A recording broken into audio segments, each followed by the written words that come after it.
పెళ్ళి కదా, అన్నయ్య ఇంకా నిద్రపోకుంటే ఏం చేస్తున్నాడు? ఒకవేళ డోర్ క్లోజ్ చేయకుండా మర్చిపోయాడేమో.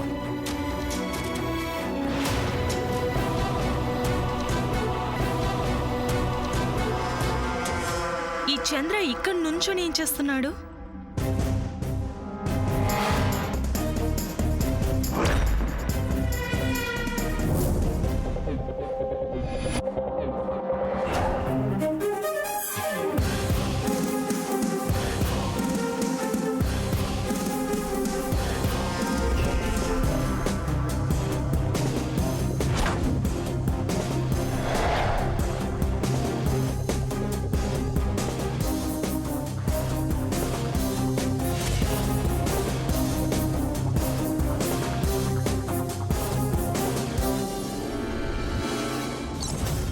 అన్నయ్య,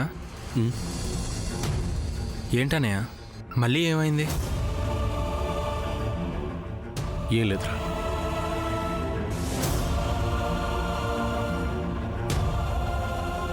మరి మిడ్ నైట్ అవుతున్నా ఇంకా నిద్రపోకుండా అంత తీవ్రంగా ఆలోచిస్తున్నావేంటి? ఏం లేదురా. లేదన్నయ్య, ఏదో ఉంది. లేకపోతే నువ్వు ఇంతగా ఆలోచించావన్నయ్య. ఆ సామాన్యం మళ్ళీ ఏమైనా గోల చేసిందా?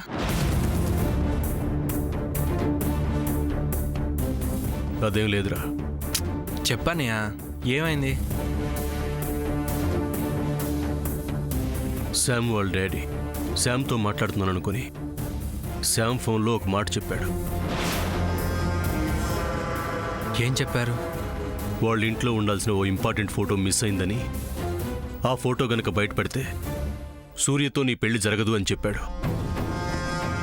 ఎస్,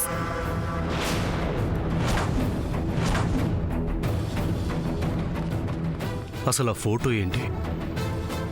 అది బయటపడితే శామ్కి నాకు పెళ్లి జరగపోవడం ఏంటి?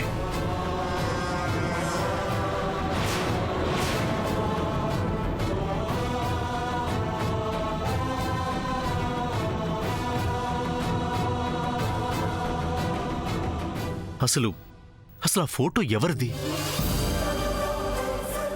అందులో ఏముంది? దానికి మా పెళ్లికి సంబంధం ఏంటి? అస్సలు అర్థం కావటం లేదు.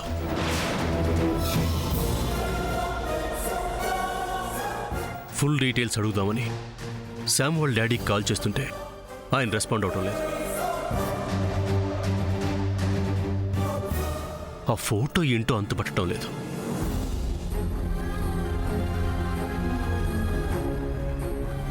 పోనీ శ్యామ్ని అడిగి తెలుసుకుందామంటే అసలు ఆ ఫోటో విషయం తనకు తెలుసో లేదో.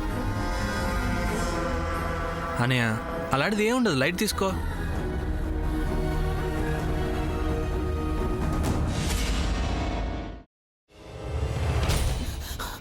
నువ్వు ఇంకేమన్నా చెప్పాలా? ఇంకేమన్నా అబద్ధం చెప్పాలనుకుంటే చెప్పేయి. నేను చూడాలనుకుంటున్నాను నన్ను మోసం చేయడానికి నువ్వు ఎంత నీచానికి దిగజారగలవు అని. ఎందుకు ఆలియా, ఎందుకు నువ్వు ఇలా చేసావు? నీకు తెలుసు కదా నానమ్మ తర్వాత నీ ఒక్కదానిని కదా నేను పూర్తిగా నమ్మేది. ఏమన్నావు నువ్వు? ఈ మధ్య అన్నిటినీ మర్చిపోతున్నావా? అది చాలు. వాటిలో ఉన్న శక్తి విషయాన్ని గ్రహించి మనకు వివరిస్తాయి.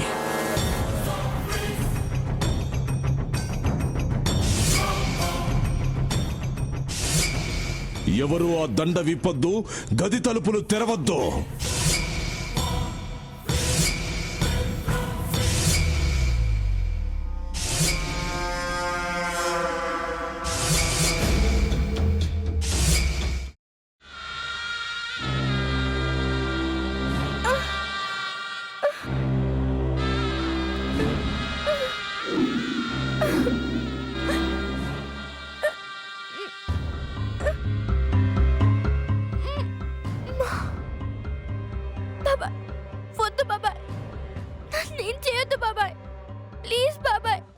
నీకు నిజం తెలిసినప్పుడే నా ఆలోచనలో నువ్వు చచ్చిపోయావు.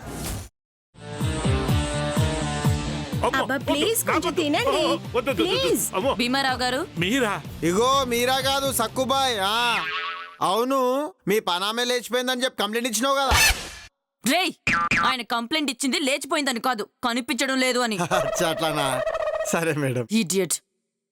ఆ వంట మనిషి పేరేంటన్నారు? రత్తాలు మేడం. ఏం పెద్ద మంచి, నీ వంట మంచిని కూడా మేడం అని పిలుస్తావా? రేయ్ హాఫ్ బ్రెయిన్,